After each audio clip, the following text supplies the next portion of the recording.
are back. We are back and better than ever. We are so excited to be bringing you the first episode of the decade. And I just have a really good feeling, Becky, that the 2020s are going to be amazing because we're going to make them amazing together.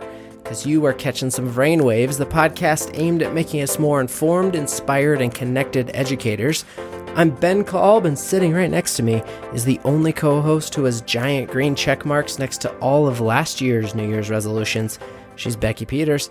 Becky, what's good? It's all good. And even saying that is like an understatement, because on today's show, we have not only one of the top minds on the entire planet, but also one of the most recognizable voices in all of podcasting, Manoush Zomorodi. Manoush is the incoming host of NPR's TED Radio Hour. If you dabble in other podcasts besides Vrain Waves, which I encourage you to do, you'll definitely recognize her voice from Note to Self and Zigzag. She's been featured on episodes of Radio Lab, but she's also a co-founder of Stable Genius Productions.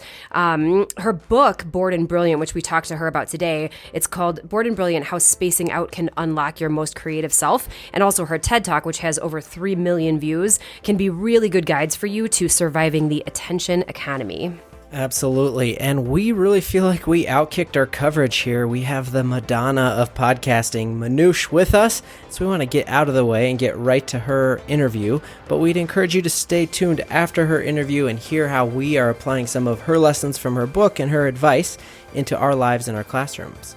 In this episode, we talk with Manoush about the benefits of boredom on the brain, why taking a picture of an event actually makes you remember it less, the knowing doing gap, and so much more. But without further ado, here she is. In 2017, you wrote your book, Bored and Brilliant. And so how have you seen that technology has changed our brain, and what does being bored do for our brain? Yeah. So, well, thank you for bringing it up. So Bored and Brilliant was a book that I wrote that started actually with a project as part of my podcast, which was back in 2015. I was having like a creative drought, and I was like, what is going on in my brain? And it sort of made me wonder, like, was I feeling sort of uninspired, because all the times when I used to kind of imagine and allow my mind to wander, I was now looking like at my phone all the time. Like if I was waiting in line for coffee, I would look at my phone. If I was waiting for the subway, I would look at my phone. Any like gap in my day was a chance to be quote unquote productive, like, and so I was like, well, wait a minute. So that means like I'm not even like taking any moments to just think about things, just to process what's happening to me in this big wide world. And so I did a call out to my listeners. I was like, are you all feeling this like might be a problem too? And what if we took a week where we sort of gave ourselves daily challenges where we actually tried to be more bored every day? And it sounded kind of absurd. But 20,000 people signed up for it like in 2 days. And for 1 week in 2015, every day we did something weird, like take no photos for an entire day. And every time that you would have had the impulse to take a photo, you just sort of thought about the moment that you were in instead. And so the book really goes into the science, the design, the technology behind all the challenges that I came up with. And it also looks at sort of the business models behind technology, how, of course, many of these platforms and services, which of course are free, the reason they're free is because they do two things. They take time with our eyeballs and our attention. That's what they need to be able to sell more ads. And then, of course, they collect our personal information and data, which they also sell. And so we definitely are paying for these things, just not with cash money. So sort of explaining the attention economy, ways that we can look to survive it, ways that we can make sure that technology is something that improves our lives, isn't sort of like dictating our lives. And so what's been interesting to me is how so many teachers have taken the book, and therapists, I should add, and used it in their classrooms and to sort of have a framework. And what I also find so interesting is that it's never like, oh, it's the tech teacher that uses the book. It's a certain kind of teacher, the one that's probably listening to your show, who is really thinking hard about how they can support their students in navigating all of this sort of accelerating change that happens, and the fact that they're surrounded by screens much of the time. Like, how do you begin to stay connected to the very human things like boredom, like being able to listen, like eye contact, like thinking through? How do you have a full humanistic life? And those are actually things we have to talk about, I think, more and more now, in addition to learning to code and understanding ways that you might be able to start your own business or take advantage of new technologies. Those are just as important. Well, I just loved in your book how you took that complex topic that we all feel like we're just drowning in all the red notifications, and you made it real easy with the different challenges. And the no photo challenge I thought was a strange one, but what have you found that photo actually does for our memory? Because I used to go into meetings and take pictures of the whiteboard and rely on that as my memory. But what did you find out that Yes. taking pictures actually does for our memory?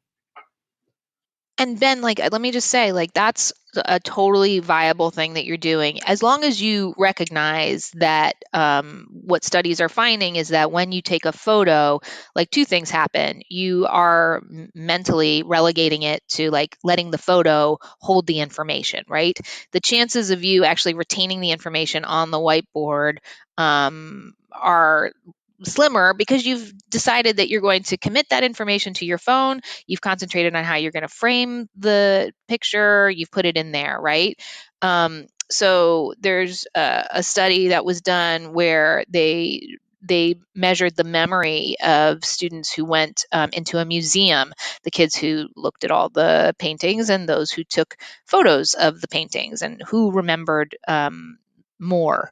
Now, there is a caveat. If you are using your photo, according to this study, to actually focus on something specific, like if you were like, oh my God, that one phrase on the whiteboard is so powerful, I'm going to take a picture of just that, that actually will be helpful to your memory, because you've synthesized the information in a way and made a decision to capture it in a certain way, right? As opposed to like spraying your phone around the room and collecting all the information.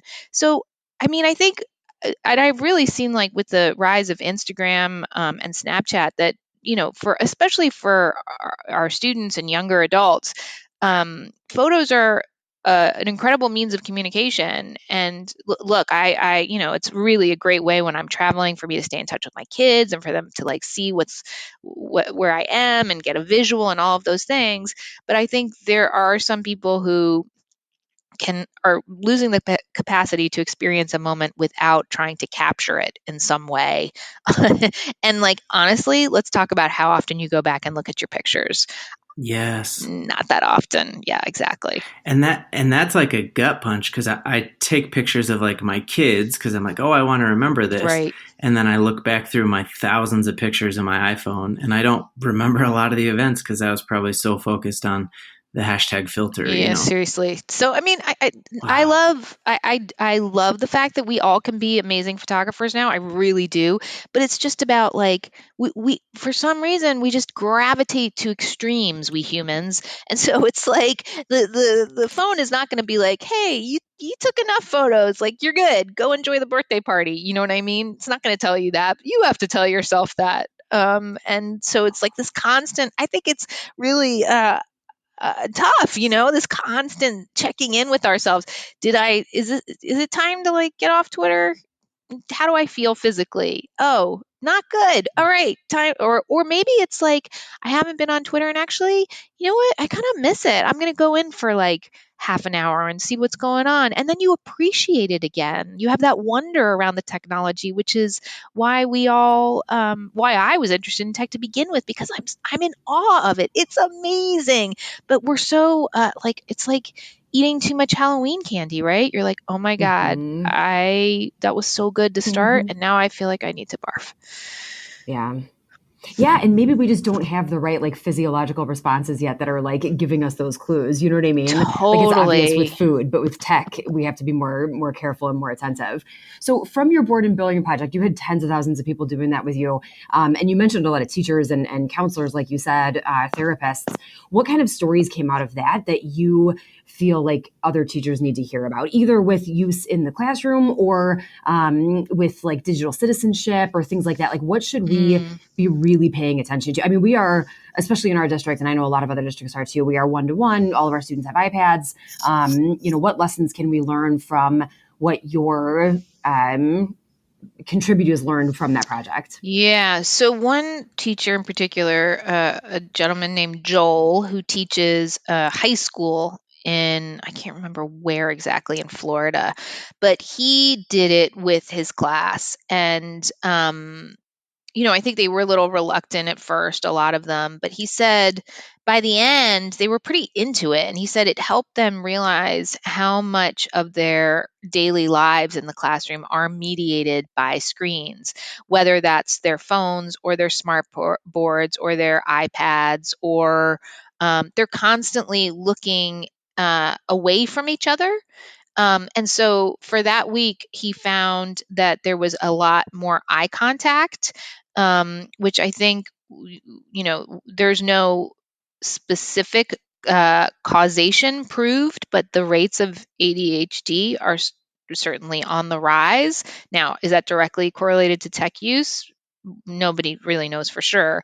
But this idea that if you are not used to having eye contact with someone, it's like, like going to the gym, you're not used to doing bicep curls, right? Like these are human habits that we can fall out of. And so just watching his students have eye contact, have face to face conversations, take the time to listen to each other.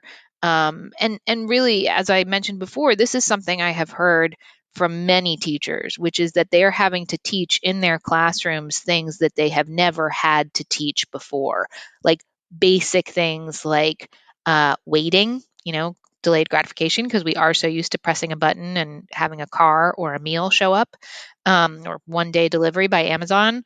This idea of like doing long-term projects, the ability to synthesize a text. One of the other things I write about in the book is the difference between reading, skim reading versus long form reading, and how screens sort of diminish our ability to be able to do that long form reading and processing of language. A wonderful researcher, Marianne Wolf, I believe is at Stanford now, but she's one of the foremost researchers in this idea of how we process language on screens and in short bursts versus books and long form text. And we use our eyes differently. And so, and that affects the way that we process the language and understand and interpret the information. So all these sort of things that I don't think, certainly when I was a kid, my teachers were not thinking about that. That's what a lot of teachers are telling me they need to sort of dive into and sort of unpack for kids too. Like, why do we have eye contact? What again? Another person I'm thinking of. Sherry Turkle, of course. Also, I mentioned some of her work in the book, this idea of reclaiming conversation, and being a little bit more at peace with some of the weirdness. Like, people are weird, they're awkward, and they're not perfect, captions on an Instagram or a picture. And like, I think we're getting this point where like we think everyone needs to be presented a certain way, or even if we're like, there's a trend to like look ugly in your Instagrams, but it's like so perfectly captured. Do you know what I mean? Like, people are Yeah, awkward and weird and we it's don't know still what we're curated. doing. Yes, exactly. And so, yeah, I think there's this, just like the social elements is really crucial. So that's sort of more about the side of responsible use of technology in the classroom. How about boredom itself? Like, could that be employed as a pedagogical strategy? How do we do that while keeping students still engaged? Do you know what I mean? Yeah, Like, I don't know how to help students be bored. for sure. Well, okay. So to me, it's like once you understand boredom, like I think we've been told that boredom is something to be avoided at all costs. And as I explain in the book, I fell down this rabbit hole trying to understand like what the heck happens in your brain when you get bored because it feels horrible, right?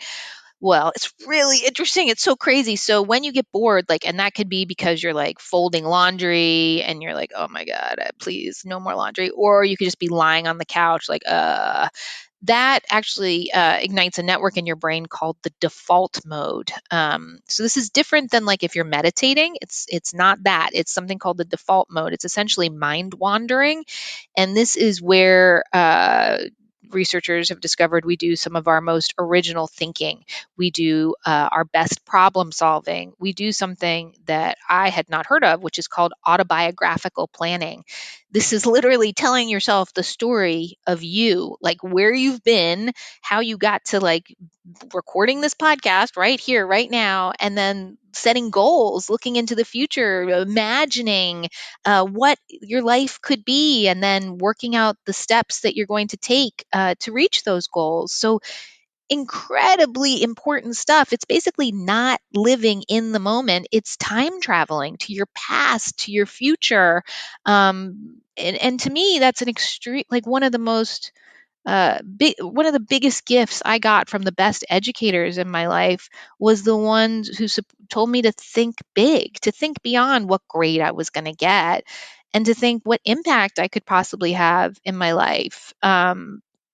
When a teacher has your back like that and gives you space to have crazy ideas, those are the teachers you remember, right? And so I think if we all understand that like this is a very human mindset to be bored, and yes, it's easier to avoid it than ever before in our entire lives, but actually maybe it has this sort of secret purpose that it's uncomfortable and we feel awkward and we don't like it and maybe bad things come up. But also, if we embrace it in some ways, we can use literally, it's called positive constructive mind wandering.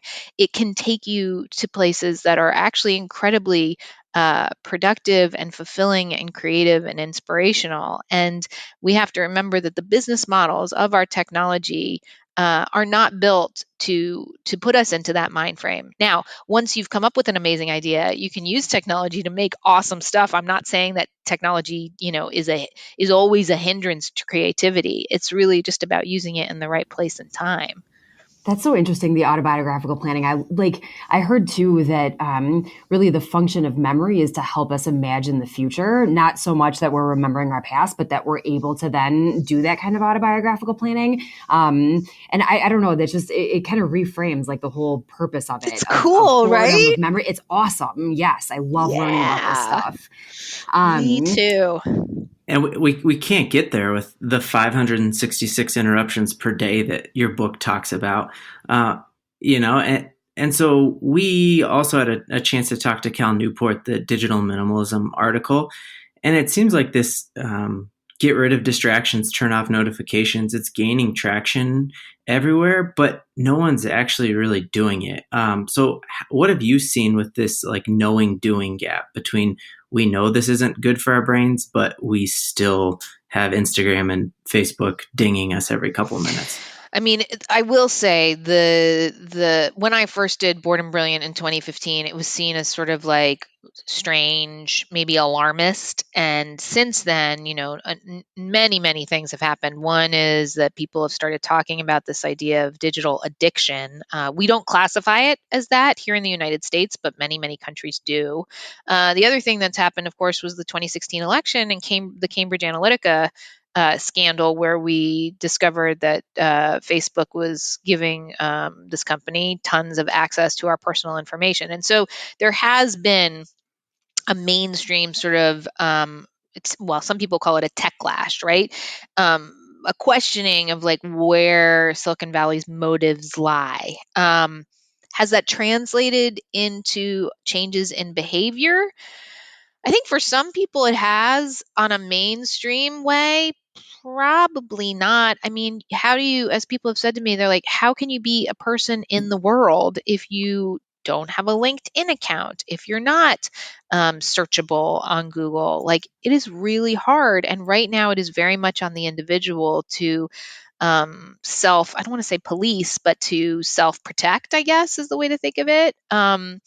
So I think that's why a lot of people are gravitating towards meditation and yoga. And I mean, they're certainly doing some meditation and yoga in my kids' schools, which I find really interesting that that's happening. To me, that's actually speaking to this idea of the sort of um, concerns about technology. I think we're looking for places for quiet contemplation. Religion doesn't play as much of a role in our lives as it used to. And so, people are looking for, I think it's hard when you say, don't do that. It's easier to say, do this. And so, many people I speak to are attempting to meditate on a daily basis. Yep, Or attempting. sit Me too. quietly, right? Hmm. Yeah, but that's what it's about, right? And Yeah, it's so, in the trying. yeah, I think it's in the water, Ben. I think like people are thinking Hmm. about it, and it's just kind of, it's hard. It's really hard, and that's where we have to look beyond just us. We need to be smart consumers, obviously, and support companies that respect our personal information and our time, but also we need to look to the government and look at regulation and these ideas that like this is companies like this, whether it's antitrust, it speaks to some of the bigger issues about how these companies have gotten such monopoly and market share as well. And so I think that's sort of the next chapter. California, of course, has this new privacy law, which is definitely going to change things coming in goes into effect in January. We thought we'd see a federal privacy law this year. That has not happened because there's like other stuff going on Capitol Yeah. Hill right now. I think this is we got to play the long game on this one. But then of course the short game is what do you do tonight when you're done with dinner Yep. and you tuck your kids into bed and all you want to do is space out and like chill out and like so you end up scrolling Facebook. Well, you should know that researchers have found that the more tired you are, the more likely you are to get sucked into Facebook. And so, give Mark Zuckerberg the middle finger mentally and go get a book and chill. What are you you reading right know? now, by the way? I wanted to ask you. Oh my God, I'm such a nerd. I just ordered and started reading last night Gabriel Weinberg's book about mental models. Ooh. Yeah, it's really cool. It's like all these different ways that cognitive psychologists and behavioral psychologists have discovered that we process information. And if you know that humans do it certain ways, like framing, like just how you frame a conversation changes the way like you can have a difficult conversation, Yeah. like just really like it's really entertaining. And side note, Gabriel Weinberg is actually the founder of the browser DuckDuckGo, Huh.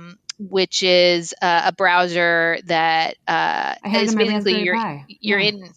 Yeah, exactly. Yeah. So incognito mode essentially is extreme high privacy browser. So he's a fascinating guy, and the Huh. book's really good. I'm really enjoying it. I just started last night. I love mental model stuff. Like I read that Farnham Street blog all the time, and I've tried to Oh, get through nice! Ray Dalio's. Exactly. Yes, totally. It's because it's fascinating. It helps you rethink about the world in Totally. different ways. I love it. And he says in the book, think of mental models as like think of it as the moment when you discovered that you could do multiplication instead of doing lots of addition. Like instead of 8 plus 8 plus 8 plus 8, you could say 4 times 8. It's like a shortcut to knowledge. I was like, oh man, that's so good. So, yeah. So I'm psyched about it. That's so good. That's awesome. So sort of back into what you were last talking about, like who of ourselves we're putting online, and you did a whole series called No Filter. And I think a lot of what we do when we're talking about digital citizenship with students is trying to encourage them to put a sort of digital presence online that they're not going to be embarrassed about in 20 years when they're professionals. So how do we help them feel safe not being perfect online, like using a no filter mind frame while at the same time protecting who they might become later? Like how do you decide who to be online? I feel grateful that like social media happened to me when I was already like an adult. Me too. And I like would die. so Yeah, completely. I mean, I think just because you can post it online doesn't mean you should.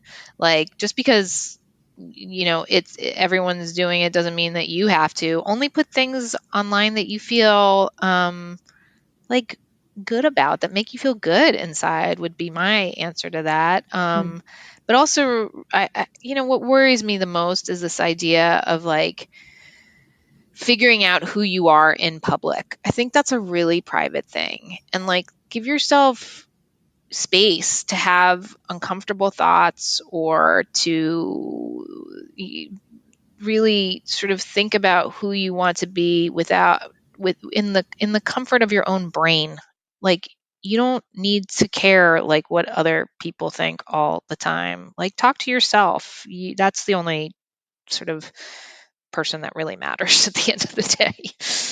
You're amazing. I feel so lucky, Manoush Zomorodi. Really, I feel so lucky to have had time with you. Well, again, thank you both so much for doing what you do, and providing resources to teachers who I know do not have enough, whether it comes to professional development or even just supplies in their classroom. I salute you all, and I am grateful that you've included me in your day.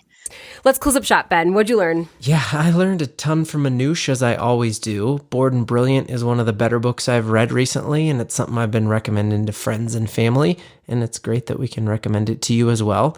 Another resource out there is her website has a series of these Bored and Brilliant challenges that she prefaces with a podcast kind of explaining the why behind them.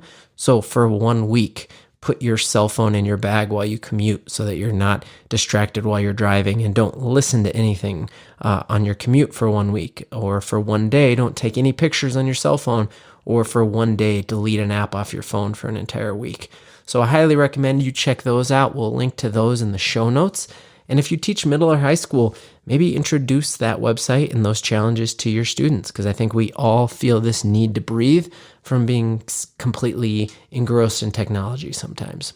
Another thing is, we spoke with Cal Newport way back in episode 36, and he taught me that I get the most out of my mind when I'm not constantly distracted. And this is something I 1000% agree with, and I know in my head, but I find my behavior doesn't match what I know. And so reading Bored and Brilliant just helped me bridge that knowing-doing gap. After episode 36 with Cal Newport, I deleted the Facebook app off my phone, but I found myself just using the browser to go to Facebook just as much. And so using Manoush's advice, I didn't just quit something cold turkey. I added a new behavior instead, because it's way easier to run towards something and to start something new rather than just quitting something cold turkey. So I deleted my entire Facebook account. Sorry, Mark Zuckerberg. And instead, I'm doing some journaling at night. I'm habit stacking with a notebook on my pillow at night. And I'm trying to do that instead. Another thing that can help with this is getting streaky with it. Momentum is a really hard thing to start, as we know, but it's an even harder thing to stop sometimes. And there's a cool story that I have heard that really has helped me in this way. It's a story about the comic Jerry Seinfeld, and a young comic asked him how he has been able to keep up being funny so consistently for so long. Like, it's crazy that Seinfeld debuted like 31 years ago. So how has he been able to be consistently funny for that long? And his advice was that he has a big calendar hanging up on his wall. And what he started to do was every day that he would write a joke, he would put a giant X through the entire day. And what he found was that after about a week or so, he saw that string of 7 X's, and he did not want that streak to stop. And so now 30 years later, he has 30 calendars that all are X'd out throughout the entire year, and you're not going to go against 30 years of momentum. And so I've been using that idea of streaky momentum.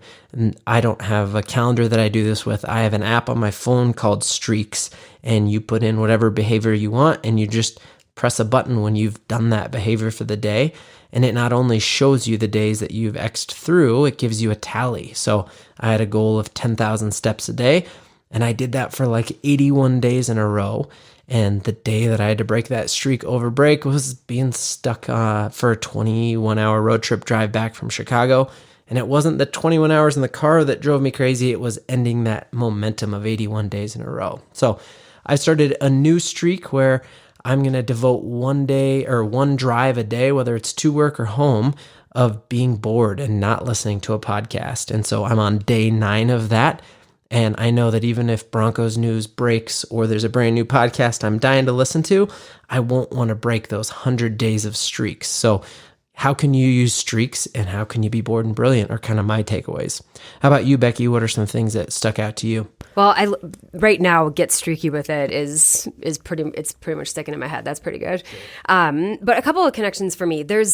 I want to start. There's a great app called Brainscape. Shout out to many of the teachers at Frederick High School in St. Vrain in the Science of Learning Collaborative for the recommendation. It's basically an app that at first just seems like another flashcard app, but really it's an adaptive flashcard program that combines power tools of spaced repetition, metacognition, and retrieval practice for studying that really sticks. It's awesome for students. So many classroom applications, it's ridiculous. So check that out. But the reason I'm bringing it up here is that they've got a great blog post that I read recently about the differences between our diffuse thinking mode and our focused mode of thinking.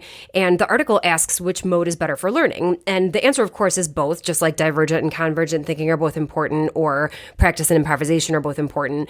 The brain needs both diffuse and focused modes of thinking to make breakthroughs when problem solving.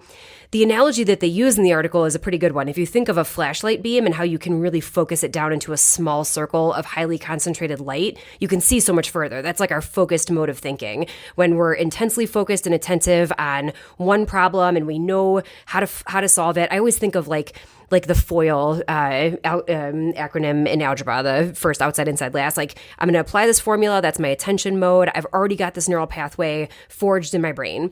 But then there's also the diffuse mode of thinking. And that really occurs when we're taking our mind off of that task for a few minutes. That's why people have like aha moments in the shower and why boredom can make you brilliant, as Minush has written and told us about.